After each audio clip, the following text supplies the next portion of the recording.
Sa umaga po na ito, walang ibang pag-ibig na ating sineselebrate kundi ang pag-ibig ng Diyos sa atin. Amen po ba? Sino po dito nagmamahal? Sino po nagmamahal? Amen! Hallelujah! Napakarami. Because you won't be here today if you did not experience the love of God that now, hallelujah, you are sharing sa ating po mga katabi ngayon, yung pag-ibig na meron tayo. Amen! Nagaling sa ating Diyos na buhay. Are you ready for the Word? Ulitin ko po yung tanong, are you ready to feed in the Word of God? Amen. Hallelujah. Thank you, Lord. This morning, my brothers and sisters in Christ, by His grace, I will share with you a very special food. Hallelujah. Isang pinaka-special na pagkain about the message, He is after your heart, not your hands. The Lord blessed His words today. Ito pong mensahe na ito, hallelujah, when I was meditating, I felt the love of God. Actually, buong buwan ng Pebrero para talagang matindi yung naranasan nating pag-ibig ng Diyos. Amen po ba? Sa mensahe po natin, sa lahat ng mga nararanasan natin, while we are still going through difficulties, trials, challenges, amen, pero sa kabila nun, higit na mas naranasan natin yung pag-ibig ng Diyos sa atin. Amen! We have the promise from the Lord that He will never leave us nor forsake us. I say amen. Can we give the best clap for Jesus today? Hallelujah! Hallelujah! And now, the Lord anoint His words.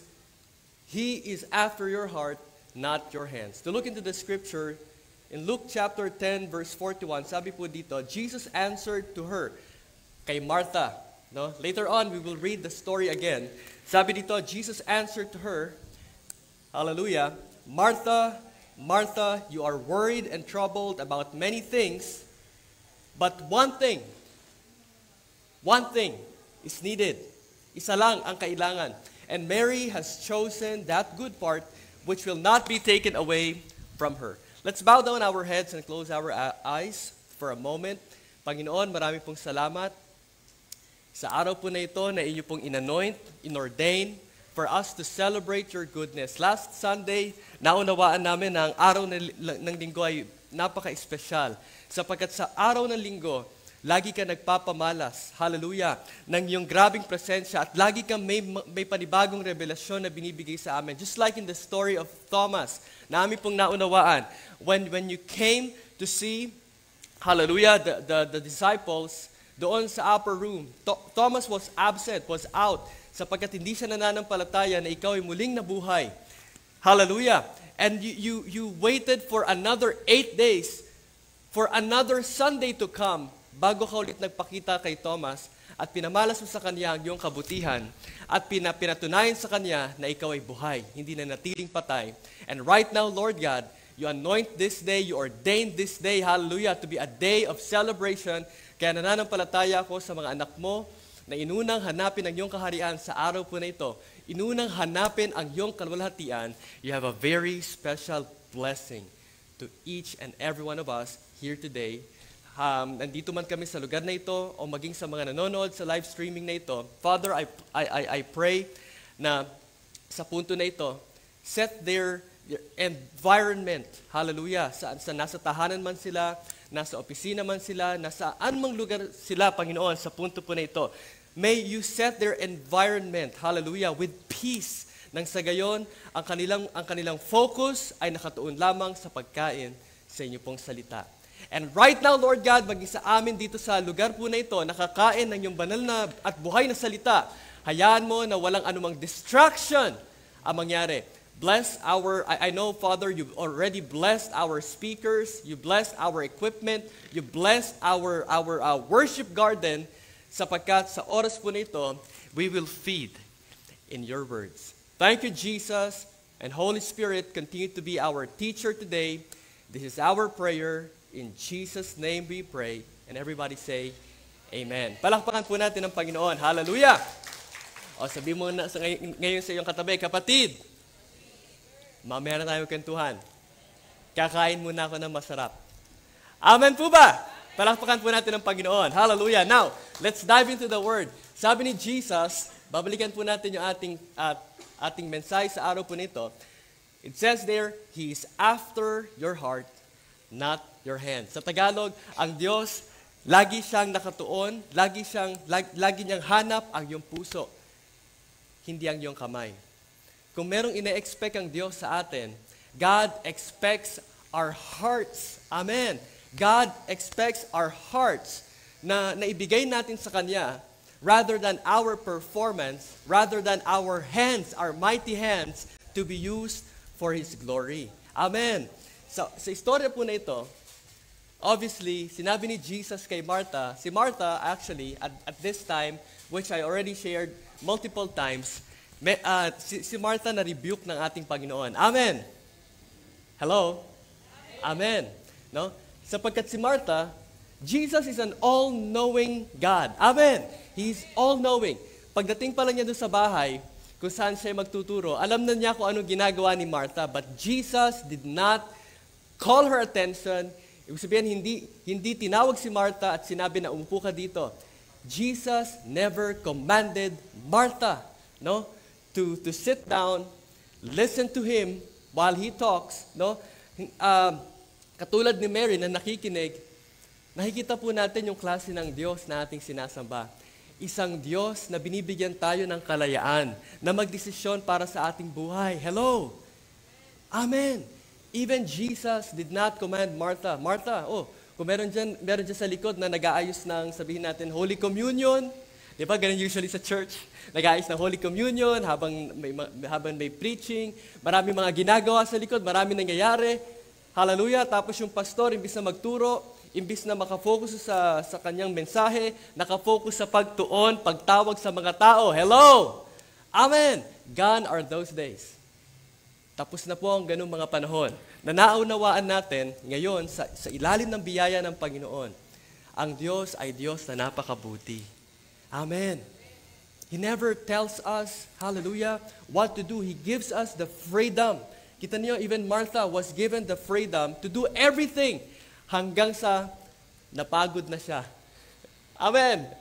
Alam ni Jesus na si Martha abalang-abala sa pagluluto. Pero hindi niya tinawag. Tuloy lang siya sa kanyang pag-share. Hallelujah. Hanggang si Martha napagod na kasi walang tumutulong sa kanya. Kaya ngayon, lumapit siya kay Jesus at mamaya sa istoryang babalikan natin dito, no? Hallelujah. Ngayon, tignan na natin kung ano bang sinabi ni Martha. Sabi kasi ni Martha, hallelujah, no? And she had a sister called Mary who also sat at Jesus' feet and heard His word. Ngayon, but Martha was distracted with much serving and she approached Him and said, di ba, ang dami niyang ginagawa. Sabi niya sa Panginoon, Lord, do you not care? Wala ka bang pakialam? Kita mo, si Martha na yung nagsabi sa Panginoon. Parang nirebuke niya ang Panginoon. Wala ka bang pakialam? No? Na ang aking kapatid, iniwan niya ako at ako na lang ang nag-iisang naglilingkod. Amen. Hallelujah. Sabi ni Martha, do you not care that my sister has left me to serve alone? Therefore, tell her to help me. Kumbaga pa, hindi lang niya ni-rebuke. Inutusan pa niya. Amen! Hallelujah! No? Inutusan pa niya ang ating Panginoon. Sabi niya, sabihin mo doon sa kapatid ko, na tulungan ako because Martha was so after her own servanthood sa Panginoon. But Jesus said, hallelujah, Martha, Martha, you are not worried and you are worried and troubled about many things, but one thing is needed. Isa lang ang kailangan. At yun yung pinili ni Mary. Amen. This morning, mga kapatid, I want you to understand the big difference between religion and relationship. Amen. If you want to understand, this is the message for you. If you want to understand yung pinakamalaking diferensya ng relihiyon sa relasyon, ito yung mensahe para sa iyo. Amen. Hallelujah. Now look at this story. Martha was after her hands. Ang pagkakaunawa ni Martha, ang klase ng paglilingkod na ating gagawin ay gamit ang ating lakas. Amen. And most Christians are, wala pong mali doon. Walang mali. Like right now, I am using my strength. Ginagamit ko ang aking kalakasan. Ginagamit ko ang aking, ang lahat ng pinagkaloob sa akin ng Panginoon na kalakasan at kakayanan to serve the Lord. Amen. Pero right now, we have to understand ano dapat ang mauna at ano ang sumunod. Amen. Handa na kayo, mga kapatid. Martha, at this point, was very religious. Kahit si Satan Satan is very religious. Kaya nga lagi natin sinasabi, even in the old days, na sinashare din sa atin ni Bishop noon, hindi relihiyon ang magliligtas sa tao. Do you agree? I say amen. Hallelujah. We have heard that multiple times. No? Napakinggan natin to sa maraming preacher. Oh, thank you, Jesus. Na hindi relihiyon ang magliligtas sa tao, kundi relasyon. Sabi mo sa iyong katabi ngayon, kapatid, tandaan mong maigi, hindi relihiyon ang magliligtas sa iyo, kundi relasyon sa Panginoong Jesus. Palakpakan po natin siya. Hallelujah. Thank you, Jesus. Now, we have to understand what is religion and what is relationship. Talagang sinearch ko In a dictionary, no? Religion, sabi po dito, religion is a belief in God or gods and the activities. Nakita nyo, paniniwala sa Diyos o mga Diyos, no? At mga aktibidades. Can we say activities? Activities. May mga ginagawa, no? And activities that are connected with this belief, such as praying, worshiping in a building such as a church or a temple. Tandaan natin maigi. Religion is not gospel. Hello? Okay. Kailangan nyo maunawaan sa oras na ito, mga kapatid, even if you're just watching through our online streaming, mga kapatid, iba ang relihiyon sa relasyon sa ating Panginoong Jesus. Amen. What we are doing right now can be an act of religion. Tatagalogin ko to. Okay. Marahil yung ating ginagawa ngayon, katulad ng ngayon, nagpipreach ako, nagsishare ako ng banal na salita ng Panginoon. Isa to sa mga aktibidades ng isang relihiyon. Amen. Pero kahit ginagawa ko ang mga bagay nito, or even you're a drummer or a worship leader or ang tawag dito, a bassist, a keyboardist, ano pa man ang ginagawa natin sa technical, that is part of a religion if you will not understand this one thing. Amen. Tagalog. Lahat ng ginagawa natin sa church na ito, magiging partiyan ng relihiyon kung hindi natin naunawaan yung sinabi ni Jesus na isa lang ang kailangan. Amen. Hallelujah. Now, religion is about the activities. Yan ang relihiyon. Lahat ng ginagawa natin, nananalangin, nagsumasamba, lahat ng activities ng tao para sa Diyos. Amen. Lahat ng ating ginagawa para sa Diyos. Amen. So Martha was thinking about religion. What can I do to serve the Lord? Anong gagawin ko para paglingkuran ng Panginoon? And ito yung bagay na tinuro sa atin sa napakahabang panahon. Lagi tayong tinatanong, sinachallenge sa pastor, kapatid, ito na yung panahon para maglingkod sa Panginoon. Amen po ba? Ito na yung huling panahon para mag-serve tayo sa Lord kasi malapit na yung rapture of the church. So kailangan mo nang puwersahin ang sarili mong alamin ano ba talaga yung ministry na para sa'yo. Sino po dito yung may mga ministry? Just say amen. Sino po dito yung may mga ministry ngayon? Say amen. Amen. So, hindi lahat magsasabi na meron siyang ministry. Hallelujah. Let me tell you this. Hindi porket wala tayong active ministry sa church at tayo'y nakaupo lang lagi sa mga upuan, magagandang upuan na yan, every Sunday, wala tayong ministry. You know what is your first ministry? You know what is your first ministry? Your first ministry is your family. Amen. Sabihin, ang una mong ministeryo ay iyong pamilya. Amen po ba? Hallelujah. Kaya nga yung sinabi ni Joshua, diba? In the book of Joshua, sinabi niya, as for me and my house, we will serve the Lord. Amen. So inuna ni Joshua na yung mga kamag-anak niya, kanyang mga mahal sa buhay, yung makasama niya para makapaglingkod siya sa Panginoon. Hindi nagsarili si Joshua. So your first ministry, listen carefully. If you have a father, a mother, a sister, brother, and friends, nilahat na natin, no? Kung meron ka mga kapatid, mga kakilala, na hindi pa kumikilala kay Jesus, amen. God is calling you. And God already called you for that ministry. Amen.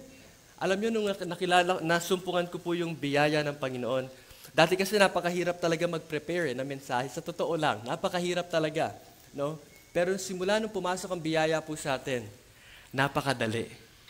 Why? Because we do not depend on what we know. We depend on what God has stored in our hearts. Palakpakan po natin ang Panginoon. Hallelujah!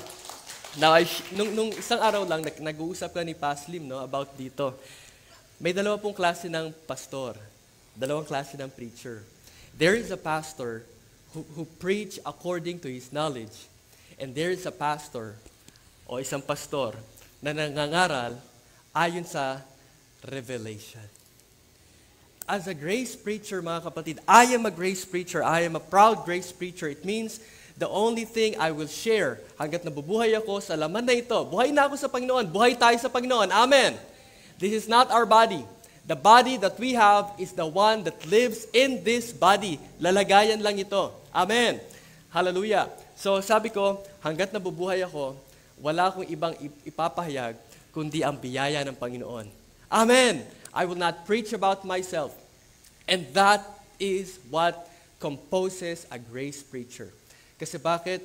What you ought, o anong dapat mong ipangaral, biyaya lang ng Panginoon.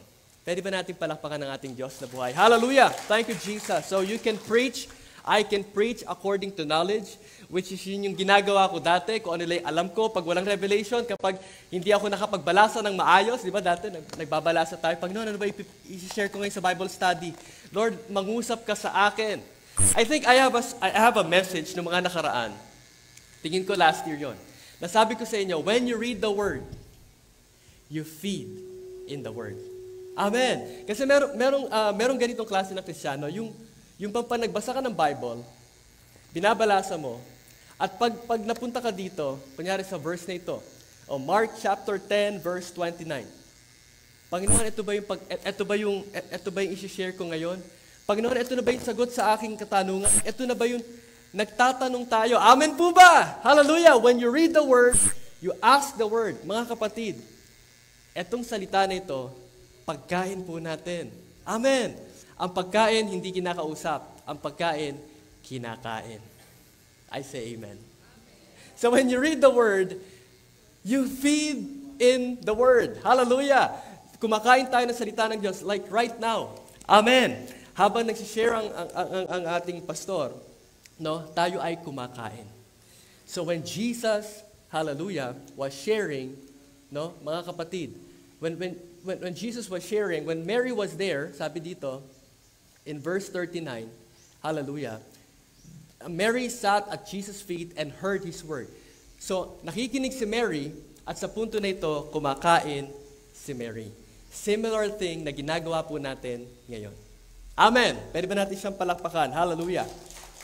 Thank you, Jesus. Parang medyo may konti lang ditong ume-echo. Alright? Thank you, Lord. Now, balik po tayo. Religion versus relationship. Martha was thinking of religion. Mary was thinking of her relationship with the Lord. Hallelujah. Let me tell you one thing, mga kapatid, no? John chapter 10 verse 10. Kabisado ito ng maraming Kristiyano. John 10:10, di ba? That Jesus, the devil, the enemy comes to steal, kill, and destroy. But I have come, pwede ba natin sabihin, that they may have life. Can we say life? Life, hallelujah. Magkaroon ng buhay, and that they may have it more abundantly. The Bible tells us, sinabi ng salita ng Diyos, I have come to give you life.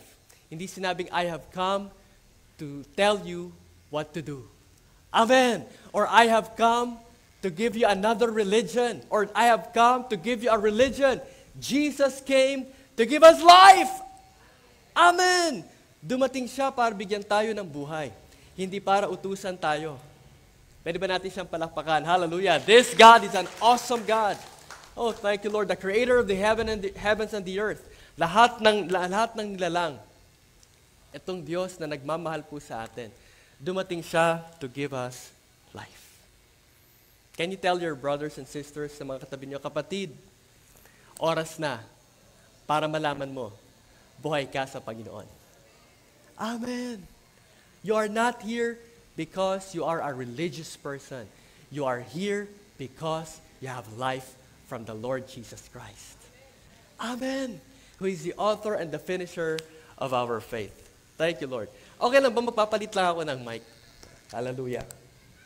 Meron lang konting echo dito. Lord.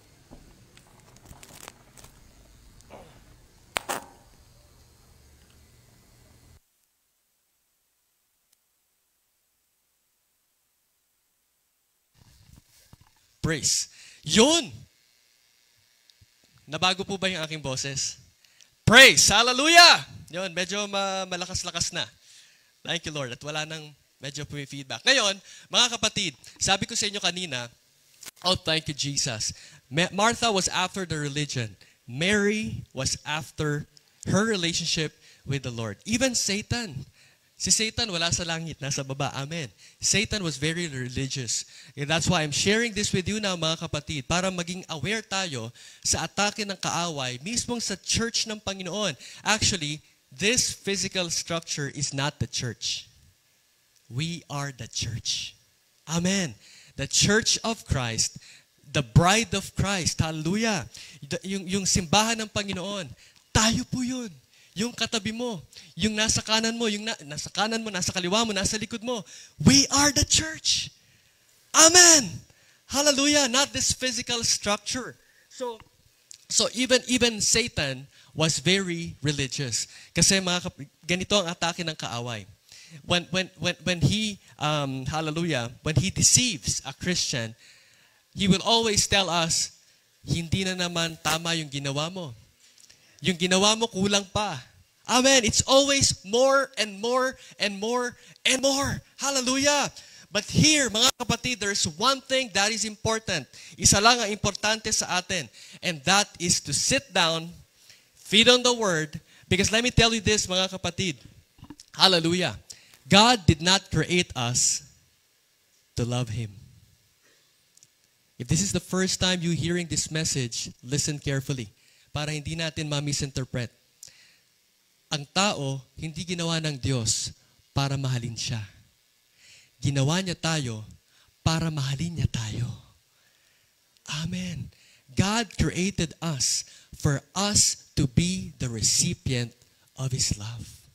Amen. Yan ang sinabi ng 1 John chapter 4 verse 19. Oh, thank you, Lord. Hallelujah. No, skip lang ako. In 1 John chapter 4 verse 19, we love Him because He first loved us. Amen. God did not say that God created man to love Him. Why? Why? It's not the story. Bakit hindi ganun na istorya?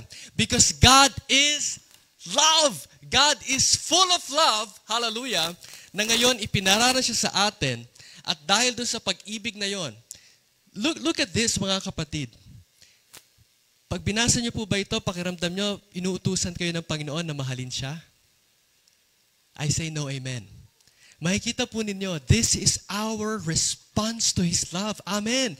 Hindi ito persahan na, minahal kita, mahalin mo ako, kasi ganun ngayon, maraming ganun ngayon. Minahal kita, dapat mahalin mo din ako. Amen! Amen po ba? Dapat laging may kapalit. Dapat laging may kasunod. Last week, we just learned the word. Si Jesus, when He performed all those miracles, hindi nang hingi ng kapalit ang Panginoon. Amen. Pag gumawa siya ng himala, hindi niya sinasabi na, anong meron ka dyan? Bigay mo sa akin para mapalaganap pa natin ang mensahe ng biyaya. No, amen.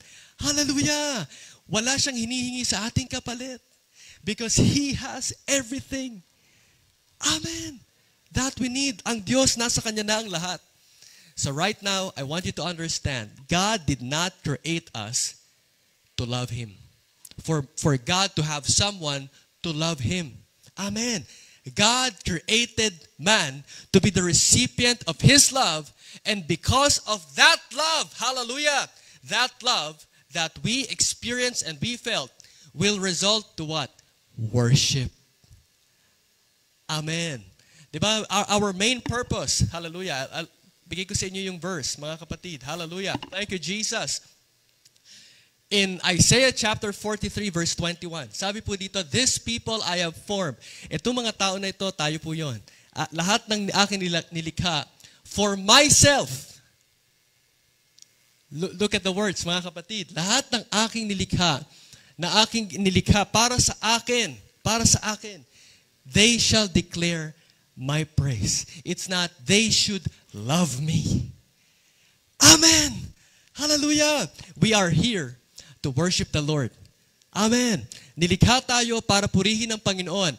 At kung babalikan mo yung magiging ugat ng iyong pagpupurit pagsamba sa Panginoon. Hallelujah. Yon ay dahil sa kanyang kabutihan. Palakpakan po natin ang ating Diyos na buhay. Hallelujah. Di ba napakahirap magsabi ng thank you, napakahirap purihin ng isang tao nang wala namang ginawang maganda. Amen po ba? Hallelujah.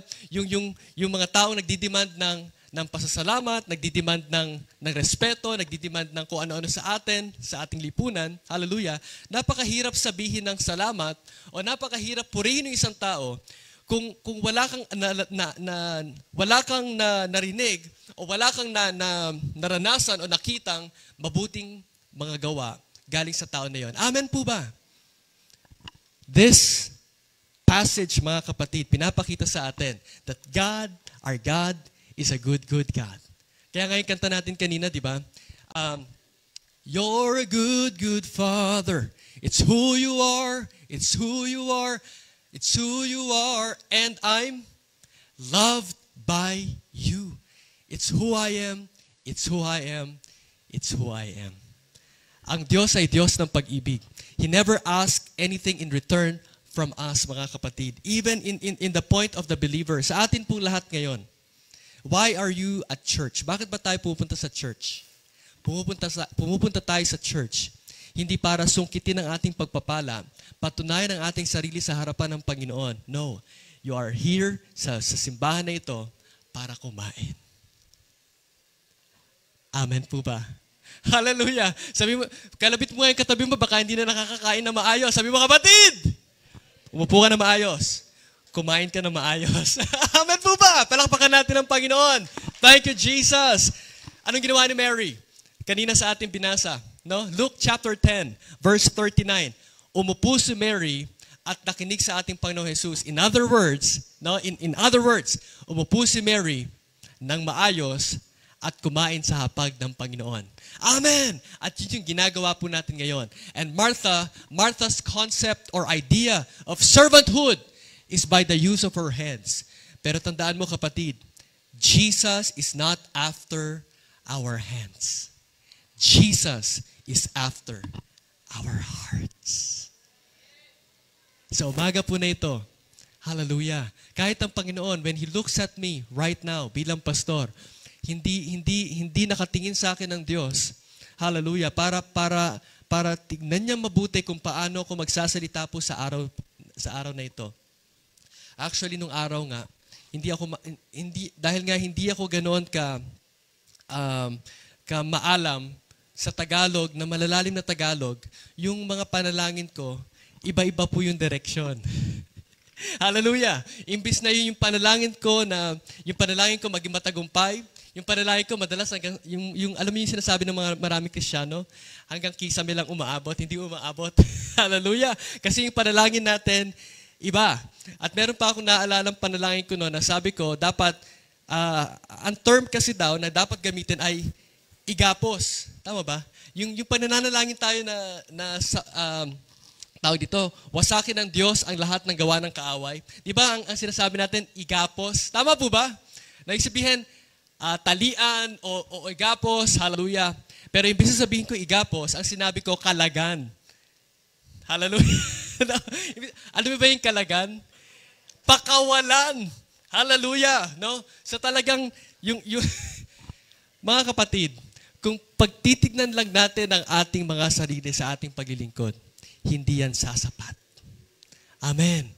Lahat ng meron tayo sa ating katawan, ano man ang ating kalakasan na meron tayo, hindi yan sasapat para i-please ang ating Diyos na buhay. Amen! Jesus did not come to be served. He came to serve. Palakpakan po natin ang ating Diyos na buhay. Hallelujah! At speaking of pag-ibig sa Panginoon, sabi natin, He is after your heart. No? Ang Diyos, lagi siyang sa iyong puso, nakatuon. Lagi siyang parang nanliligaw sa atin. Lagi siyang sa puso nakatingin. Hindi siya sa paglilingkod. Hallelujah. Hallelujah. Parang sa panliligaw, di ba?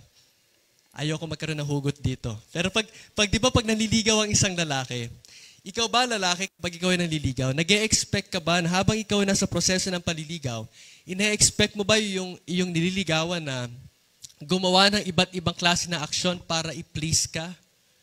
I say no, amen. Ang gusto mo lang makuha sa kanya ay ano? Huwag kayong magkakamali.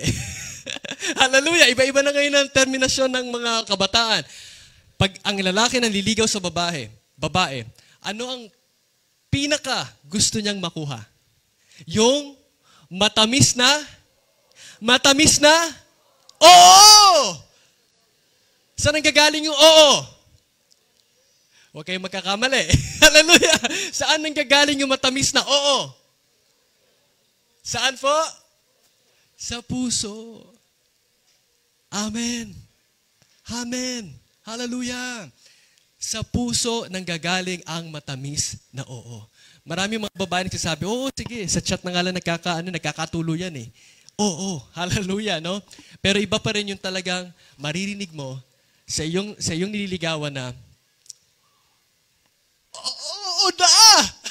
Isang taon ka na nililigaw! Hallelujah, hindi na nakatulog yung nanay ko, kakakatok mo ng madaling araw! Hallelujah! Diba? Hindi na makatulog yung nanay ko na maaga kasi hanggang gabi binabantayan ako sa mga pag-chat natin. Isang taon na, oo na. Amen po ba? Hallelujah. Ibig sabihin, Jesus as our groom, He is always after our heart. Hindi niya tayo titignan kung ano yung mga ginawa natin para sa Kanya. Kasi siya ang gumawa para sa atin. Palakpakan po natin ang ating Diyos. Hallelujah! Love, last week, we shared this, mga kapatid.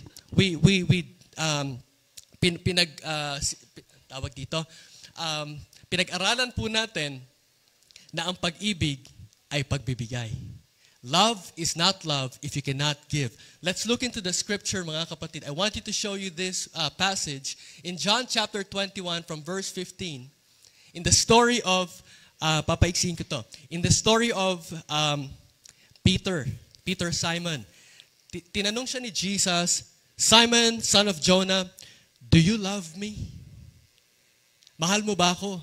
Yun ang tanong. Mahal mo ba ako? More than these? Higit sa lahat ng mga bagay? Mahal mo ba ako? Sabi niya, yes, Lord. You know that I love you. Amen. Now, ang sagot ni Jesus sa kanya, then He said to him, feed my lamb. Nakita po ninyo yung pattern, mga kapatid ng pag-ibig. Pag ikaw ay nagmamahal, nagbibigay ka. That's a definition of love. Do you love me? Kung mahal mo ako, papakainin mo ang aking mga tupa. Pangalawang tanong, do you love me? Then tend my sheep. Alagaan mo ang aking mga tupa. Giving pa rin. Give time. Amen! Hallelujah! Pangatlong tanong, Peter, Simon, son of Jonah, do you love me? Mahal mo ba ako? Hallelujah! At sabi niya, yes, Lord, I love you. You know all the things. You know all things. You know that I love you. Inulit-ulit ni Jesus, then feed my sheep. Alam niyo, mahal na mahal ko ang Panginoon. Dahil sa pagmamahal na naranasan ko sa Kanya. At dahil sa pagmamahal na yon, nagpapakain po ako ngayon. Amen po ba? Hallelujah. Babalikan ko yung kanina kong sinabi. Kaya tayo nasa church. Kasi nagmamahal po tayo. Amen. How can you say that you love God? It's because you're capable of giving your precious time to God. Amen. Sa Tagalog, paano mo masasabing mahal mo ang Diyos? Kasi, kapatid, hallelujah, nagbigay ako ng panahon sa Panginoon. Amen. Meron ako nabasang isang komento sa Facebook or isang parang article lang. Kilala niyo ba yung yung artist-singer na si Karil? Kilala niyo si Karil? Isa sa mga sangre ng Encantadia noon. Di ba? Si Alena, mga nanonood. Hallelujah, nakaka-relate. Di ba si Alena? Dahil nag-renewal of vows sila yata yung kanyang asawa, si Yael. Sabi nung kanyang asawa na si Yael Yuzon, hindi Israel Yael. Okay, Yael Yuzon, sabi, si Karil daw walang binibiling gamit para sa kanyang sarili. Hindi siya maluho. Kasi ang konsepto pala niya sa buhay, time is more precious than other things. Sabi ko, wow, kakaiba ang pag-iisip ng tao na ito. Mas mahal ang oras kesa sa mga bagay na ating nahahawakan. Do you agree? Amen. Kaya nga maraming sasabi, time is gold. Hallelujah. So yung panahon na ating nilalagak ngayon sa Panginoon, oh, thank you, Jesus. That's already showcasing your love for the Lord. Kaya nga ako, pag nakikinig ako ng mensahe ng Panginoon, hindi ako tumitingin sa orasan. Although minsan tumitingin ako pag ako nagpipreach para lang ma-monitor ko yung aking talk time. Hallelujah. Pero when I'm listening to the Word of God, oh, thank you, Jesus. Si Paul nga Ngayon ko naunawaan na pag ikaw ay nasa church, nasa grace-based church. Hallelujah. Hindi mo pwedeng ilagay ang Diyos sa iyong oras. Amen. Why? Kasi binigay ng Diyos lahat sa atin, ang lahat ng ating mga pangangailangan. At sa oras po na ito, tayo naman yung nagbibigay sa Kanya ng ating panahon at oras, hallelujah, na ginto at napakahalaga sapagkat yun na yung ating pagpapakita na mahal natin siya. Pwede ba nating palakpakan ang ating Diyos na buhay? Hallelujah! Naalala ko tuloy yung tita ko, sabi ng tita ko, alam mo, nung kabataan ko, sabi niya ganun, pag ako may mga manliligaw, kung saan may makaka-relate dito, kung saan may pinakamahabang pila ng restaurant, ng fast food, doon kami pipila. Amen! Hallelujah! Kung saan may pinakamatraffic na daanan, doon kami dadaan. Amen! Kung saan may pinakamabagal ang takbo ng sasakyan, doon kami dadaan. Hallelujah! Bakit? May mga ngumingiti. Kasi you want to spend more time. Amen! Meron ba dito niligawan? Uy, mag-aalas 12 na. Meron ba dito mga Cinderella nung araw, di ba? Uy, yung nanay ko. Ngayon, ang hawak nun, sandok pa lang. Pag pumatak na yun na alas 7, hindi na sandok ang hawak nun. Ano na? Tambo. Okay, tambo. Habang papagabi, naiiba yung hawak ni nanay. Amen. Huwag mo hintayin mag-alas 12. Naiiba na yung hawak. Itak na yung hawak. Hallelujah! Di ba? Ganun tayo kahigpit sa ating mga anak. Amen po ba? Hallelujah. So, sa isang nagmamahalan, you don't put your relationship in a box of time because you want to spend more time to the one whom you love. Palakpakan po natin siya. Thank you, Jesus. Are we enjoying our food? Tayo po ba nasasarapan sa ating pagkain? Amen! Hallelujah! Main course na tayo. Ready na ba? Kanina nag-appetizer pa lang tayo, nag-salad pa lang tayo. Now let's get into the main course. Let's talk about Jesus. Ngayon naunawaan natin that there is only one thing that is needful. Yung umupo tayo para tumanggap sa Panginoon. Because God, hallelujah, God desires not performance, but acceptance. I say amen. Sa Tagalog po, ang Diyos hindi siya naghahangad sa atin ng ating klase ng paglilingkod. Ang nais ng Diyos sa atin ay tumanggap. Ang tanong, kapatid, tumatanggap ka ba ngayon? Tumatanggap ka ba ngayon? Amen. Let's not be like Martha. Martha's idea of relationship with the Lord, Martha's ideas of servanthood to the Lord, gagamitin niya ang kanyang kapangyarihan, ang kanyang kalakasan para paglingkuran ng Diyos. Well, that's not. I think meron akong mensahe dito dati na pinamagatan natin na serve with the Lord's mind. Amen po ba? Parang ganito. Lahat po ba kayo meron dito mga paboritong pagkain? Amen. Okay. Sa mga nanay natin, nung kayo'y nililigawan ng inyong mga asawa noon, hallelujah, ano yung paborito niyong pinapabili sa kanya? Okay, wag niyo na sabihin. Sikreto yun eh. Amen po ba, no? So meron tayong mga naisin nung araw na pinapabili sa ating mga partner, hallelujah. O meron ka may mga karakter ka o mga ginagawa na yung partner na gusto mo lagi niyang ginagawa. Amen po ba? Hallelujah. So, kung yun yung gusto mo, naalala ko tuloy yung mama ko, mahilig yun kasi sa mac chicken eh. Kung mac chicken ang aking gusto, o yung mac chicken yung kanyang gusto laging ipabili, hindi bibili yung aking tatay ng ibang pagkain. Amen po ba? Kasi ang bibili niya kung ano yung gusto at mahal ng taong minamahal niya. Amen! Hallelujah! So right now, we as people who love the Lord, amen, kailangan natin ibigay sa Kanya kung ano yung gusto niyang ibigay natin sa Kanya. Amen! We don't serve the Lord according to our instinct, according to our knowledge. We serve the Lord according to His will for us. At this time, ang gusto niya kay Martha at sa lahat ng mga taong naroon, umupo sila at makinig. Kasi yun yung klase ng paglilingkod na naisin ng Diyos sa atin. Amen! This is the message I missed when I was young. No, nung bago tayo pumasok sa biyaya ng Panginoon, guilty ako dito. Ako as a worship leader, as a minister dito, nung bata ako, lagi ako napapagsabihan kasi imbis na umupo sa harapan, makinig sa pastor, kung saan ako nakikita. Hallelujah! No? Kung saan ako naggagala. No offense sa ating mga ministers na ganun pa rin yung nagagawa pa minsan dahil sa ibang mga activities. But the Lord is sending us a message today. If you want to serve the Lord, serve Him according to how God wants you to serve Him. Amen! Hallelujah! Ang nice, na-appreciate ko yung isa nating minister dito. Sabi niya kasi, tumutulong siya sa pag-aayos ng ating mga speaker, no? Tapos sabi niya, kasi napakahirap nga naman talaga maging parte ng technical team. Di ba, no, Brother RJ? No, napakahirap na mag-aayos ka ng camera, mag-aayos ka ng gito, mag-aayos ka ng ganyan. Tapos sabi niya, no, sa pagkakataon, sabi niya, paano yun? Kapag ginawa ko na to, ginawa ko na yan, paano ko makakapakinig? Hello. Amen. This brother of ours, mga kapatid, nauunawaan niya yung klase ng paglilingkod na nais sa atin ng Panginoon. At yun ay tuwanggap mula sa Kanya. Amen. Palakpakan po natin ang ating Diyos na buhay. Thank you, Jesus. Pwede ba natin taas ang ating kamay, sabihin natin, salamat, Panginoon, sapagkat mahal na mahal mo ko. Hindi mo ko hinayaang mapagod. Ikaw na ang gumawa ng lahat para sa akin. Palakpakan po natin siya. Thank you, Jesus. Hallelujah. Hallelujah.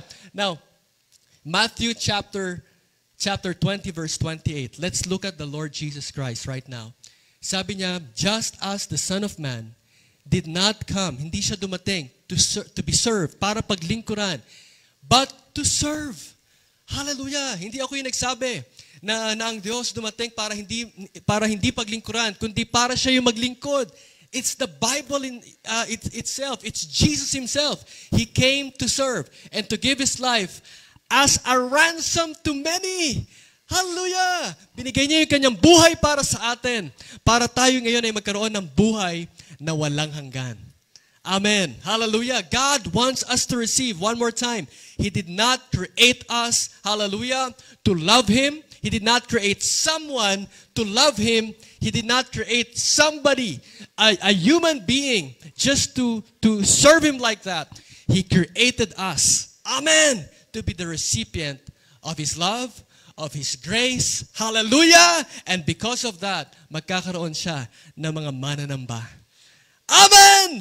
So your life right now, if you are challenged, pagod ka na sa iyong mga problema, ang dami, sunod-sunod, wala nang tapos. You know why? Because God wants you to start opening your mouth to worship Him. Bakit? Sa mga problema at pagsubok, doon natin nakikita ang kanyang himala. Amen! At sa bawat pagsubok, ang kasunod nun, pagpupurit, pagsamba sa ating Diyos na buhay. Amen! That's what He wants us to do, to continue receiving every day. Kaya nga yung ating pong yung ating tawag dito, declaration, di ba? I declare that I have the grace I need for today. I declare that I have that God's supernatural favor is over my life. I am full of power, strength, and determination. Ano man ang hindi ko magagawa sa aking sarili, God will do it for me. I declare that I have health. Amen. I have supernatural opportunities. Healing, restoration, lahat ng nawala sa buhay ko, binalik na ng Panginoon. Breakthroughs, lahat ng mga promotion na aking nalagpasan, lahat ng mga trabahong hindi ako tinanggap. Hallelujah! Right now, tinatanggap ko mula sa Panginoon ang kanyang pagpapala at pabor. Palakpakan po natin siya. Thank you, Jesus. He came to serve, not to be served. He came for us to receive all of those blessings, for us to receive all of those favor from our God. Amen. Now, this is how I will end this message, mga kapatid. Let's look into this passage. John chapter 13, verse 1 to 10. Ito yung time na si Jesus ay nasa upper room bago siya ipagkanulo ni Judas Iscariote. Judas Iscariot. In John chapter 13, verse 1 to 10. Now nandun sila sa upper room, before the feast of the Passover, when Jesus knew that His hour had come, na dumating na yung kanyang oras, that He should depart from this world to the Father, having loved His own who were in the world, He loved them to the end. Can we say, love them? Hallelujah. Grabe yung pagmamahal talaga ng Diyos sa atin. Mahal na mahal ng Diyos yung bawat isa sa kanila. And that did not exclude, o hindi yan, it did not exclude Judas Iscariot. Even Judas was loved by Jesus. Amen! Hallelujah! Lahat ng mga anak ng Diyos, lahat ng kanyang nilikha, binahal niya. John 3:16, amen? Yung ating binasa nung mga nakaraan. For God so loved the world. Hindi sinabing the believers, the Christians. It is the world. Whether you are a sinner, whether you are a believer, whether you are somehow a sinner, somehow a believer, amen? Kahit na ano pa man ang posisyon mo sa buhay, ano man ang sitwasyon mo sa buhay, ano man ang pagkatao mo, sino ka man sa mundo na ito, kung nasa mundo ka, ikaw yung mahal ng Panginoon. Can we say, thank you, Jesus, for your love for me. Because I am in this world. Unless nasa iba kang planeta, kapatid, matatanggap ko yun. Kung sa iba ka nakatira, pero nakatira ka dito. Nandito ka sa mundong ibabaw. Ano man ang yung pagkakamaling ginawa noong nakaraan, so be it. Mali na nga yun. Yes, but it will not stop God from loving you. Amen. Hindi mo mapipigil ang Diyos na mahalin ka. Amen. Kahit na anong harang ng nanay mo sa gate na hindi papasukin ang iyong manliligaw, hindi mo mapipigil ang iyong manliligaw na mahalin ka. Kasi simula noon pa man, baka may kinikilig dito, noon pa man, crush ka na niya. Ay! Amen. Meron ba ditong na in love? Para ilan lang yung kausap ko. Meron ba ditong naranasang ma-in love? Amen. Hallelujah. Diba? Pag ikaw ay na in love, Diyos ko, kung i-zoom, kulang na lang, dumikit na yung mukha mo dun sa telepono, i-zoom. Ang ganda talaga niya. Alam mo, nung araw, nung wala pang telepono, anong gamit? Litrato, nasa wallet. Amen po ba? No? Kaya nga yung wallet natin, may mga may mga pocket ng para sa picture.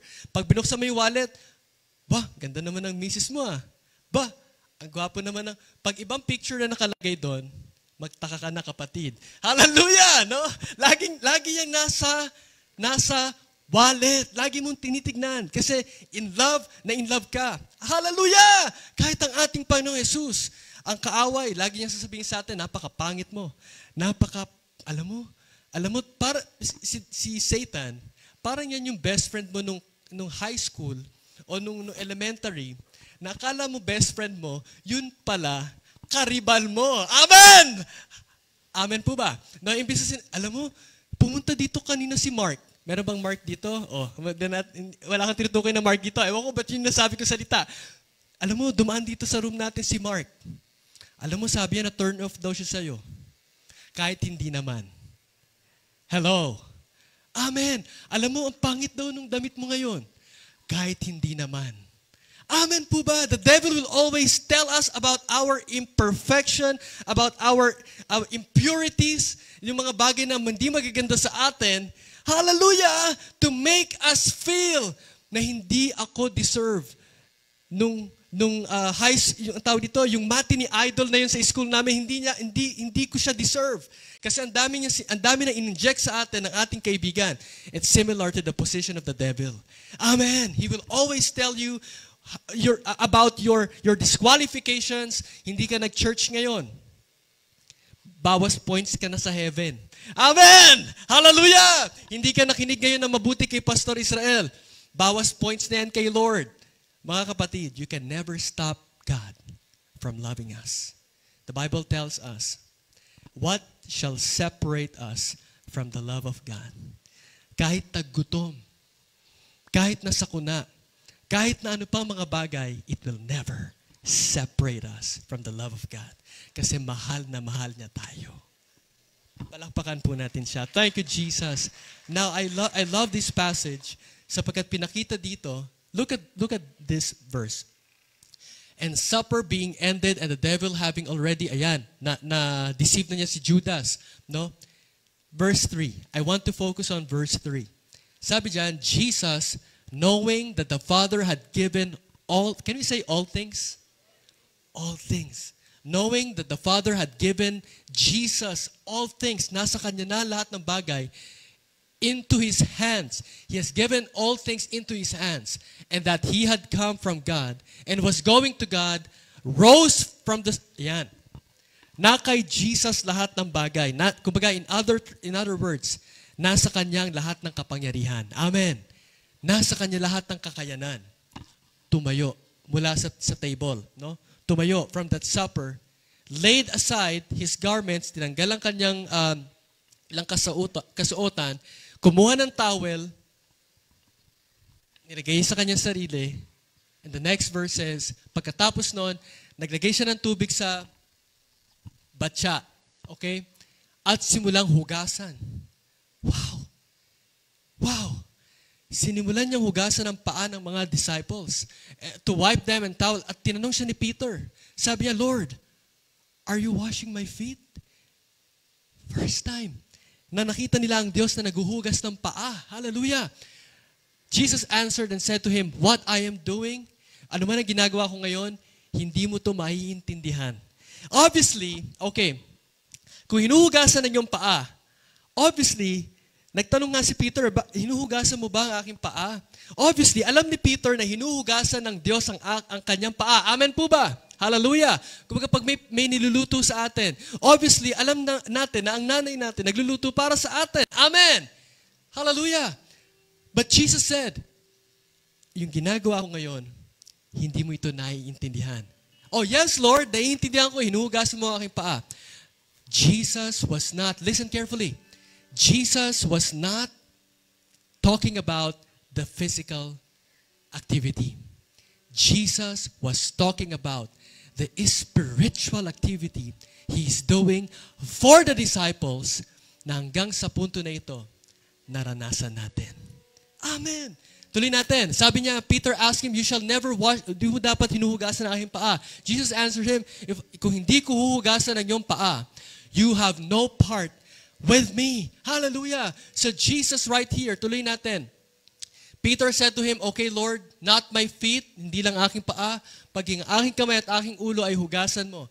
Then Jesus said to him, he who is bathed, sino man ang naligo na, amen, sino man yung lahat na nakapaglinis na, amen, needs only to wash the feet. Hallelujah. But is completely clean. And you are clean, but not all of you. Babalikan ko po ito, mga kapatid. Sabi dito, hawak ni Jesus lahat ng kapangyarihan. Nasa kanya lahat yon. At makikita natin, hindi niya ginamit yung kanyang kapangyarihan para siya'y paglingkuran. Amen. Ginamit niya yung kanyang kapangyarihan. Lahat ng nasa kanyang kamay, healing, restoration, breakthroughs, lahat ng pabor na hawak ng Diyos, lahat ng biyaya niya. Hallelujah! Ginamit niya yon para paglingkuran tayo. Tayo yung paglilingkuran. Amen. At sabi dito, oh, thank you, Jesus. No? Hinugasan niya ang paa ng bawat isa. Oh, thank you, Lord. At sabi dito, if I do not wash you, you have no part with me. Yung ibang Kristiyano, i-interpret to ng iba. Pastor, eto bang sinabi ni Jesus na to? Ibig sabihin, mawawala yung salvation sa akin pag hindi niya ako hinugasan? Hello. Mahinig kayo mabuti. Sabi ni Jesus, kung hindi ko huhugasan ng iyong paa, hallelujah, then you have no part with me. This is not salvation. Kasi kung ito ay salvation na pag hindi ka malinis, hindi ka ligtas, then it should not be the feet. It should be the blood. Ang kasalanan po ba nasa paa? Hello. Ang kasalanan nasa dugo natin. The blood of the sinner. Amen. Hallelujah. It's not in the feet. So, tapos sabi pa ni Jesus sa pinakadulo, sabi niya, sino man na naligo na, which is tayo yon na hinilinis na ng Diyos. Amen. The way that have been cleansed by the most precious blood of Christ, lahat ng nilinis sa atin, oh, thank you, Lord. Hindi na niya kailangan maligo ulit. Kailangan lang niya linisin ang kanyang paa. Why? Because as you walk, listen carefully, habang ikaw ay naglalakad, ang paa mo nadudumihan. Meron ba dito hindi madumi ang sapatos? No, amen. Sa kahit anong lakaran mo, your feet will pick up dirt. Hallelujah. Pero yung dumi na yan, wala yan sa loob ng katawan. Amen po ba? It's always your feet. Ibig sabihin, as you walk from Monday to Tuesday, Wednesday, Thursday, Friday, Saturday, maraming problema. Maraming pagsubok. Hallelujah. Sumakay ka lang sa jeep ng Lunes. Hindi ka sinuklian ng driver. Magkano na ba ang minimum fare ngayon? Tumaas na. Magkano na po? 13 na. Nagbigay ka ng 15. Nagbigay ka ng 20. Sa pantok ka lang bababa. Hindi ka na sinuklian ng 7. Hallelujah. May mga lumabas sa atin na putot kutsinta. Amen. Hallelujah. Marami na tayong nasabi agad. Hallelujah. May nanligaw lang sa iyong anak na hindi ka mukha ni Piolo. Marami na tayong nasabi agad. Every day as we walk in the Lord, nadudumihan tayo. But that doesn't, hallelujah, put dirt in our main person. Yung pinakataong hinugasan ng Panginoon. Kaya hinugasan ni Jesus ang kanyang paa. Amen. Kasi ito'y nadudumihan. Oh, thank you, Lord. And as I close this message, mga kapatid, sabi niya, Proverbs 23:26, my son, give me your heart and let your eyes observe my ways. Sino pong gagawa? Sinong gumagawa? Ang ating Diyos. Amen. Siya ang gagawa. All we need to do is to give our heart. He is not after your hands. He is after your heart. Amen. When you serve the Lord, actually mga kapatid, bakit sinisimulan ng Diyos sa puso? Because if your heart is right, pakinig kayo mabuti, if your heart is right, then the works of your hand will be right.